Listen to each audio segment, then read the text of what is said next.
Those days have already gone when we had to install full-fledged integrated development environments or IDEs to create web applications. Nowadays, we can leverage and use a number of good online IDEs and never have to install any desktop application for them. So watch this video to find out about 3 of the best online integrated development environments which we can use to create and maintain complete web applications. But before that, please like this video and subscribe to this channel if at any point while watching this video you think that it is good and helped you in any way. Online IDEs allows us to work on our projects in computers and devices where our favorite IDE is not installed, and sometimes no IDE is installed.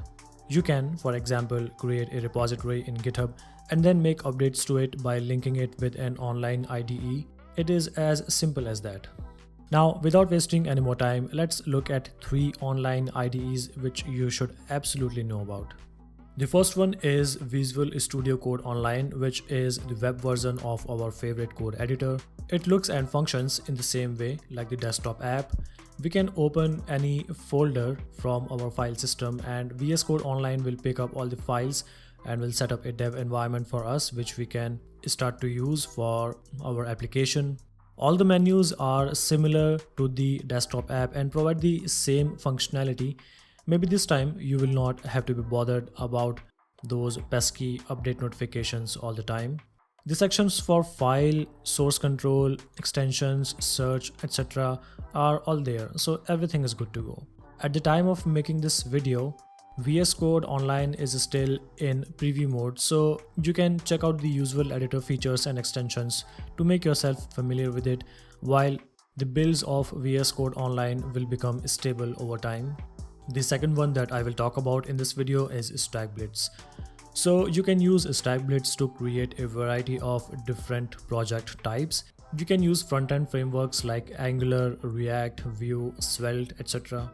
Just sign in to StackBlitz using your GitHub account and then start to use it. To create a new project using a template, just click on any of the template buttons. For example, if you want to create a new Angular TypeScript application, then just click on its button and it will set up a blank template for you, which will contain everything you will need to start to build your Angular app. And this is the good thing that I like about StackBlitz. You don't really have to set up these initial templates by yourself. You just have to click on a button and the application template will be created for you.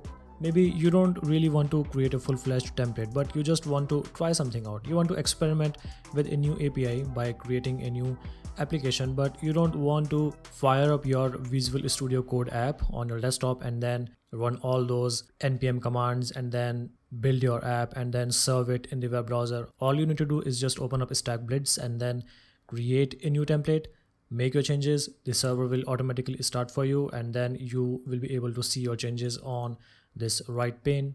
It also gives you a public URL which you can use to run your web application from anywhere and test it maybe on multiple devices without having to open it up every time in StackBlitz. As a premium member, you will be able to create unlimited projects and also link to private repositories. All of this for a small sum of $8 per month. The third and last IDE which I will talk about in this video is the WebAssembly Studio. So WebAssembly Studio can be used to create projects where we can write programs in C language and then convert them into WASM or WebAssembly files. So if you don't already know about it, WebAssembly files can be loaded by browsers and the code within them can be invoked by JavaScript. What this means is we can get the performance benefit of code compiled in assembly format. Now, why does WebAssembly Studio is important?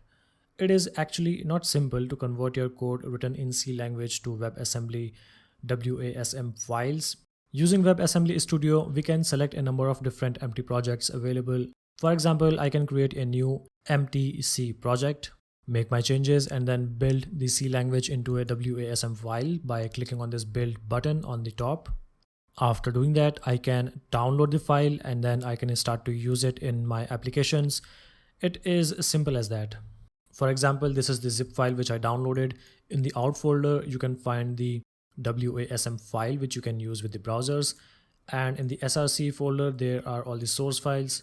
And that was everything about the 3 best IDEs which I wanted to show you in this video. I am Nitij, take care and have fun.